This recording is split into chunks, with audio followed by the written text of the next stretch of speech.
could I forget about this right here? This, all day, every day, just like firm your skin. Are you kidding me?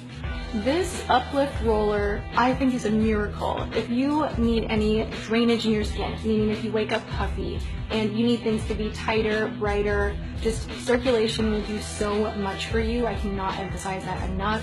You know, part of looking great after going and getting a facial is a lot of the massage technique that they do while you're getting the facial. It's just kind of getting everything moving. It's getting that blood flow going, and this will mimic that. And you can use it anywhere. You can use it on the neck. I mean, I'll eat it on my arms. Just like it feels good, it gets things moving, and I see a difference. It helps your products to absorb better. I'm just gonna take like a time out and do this for a minute.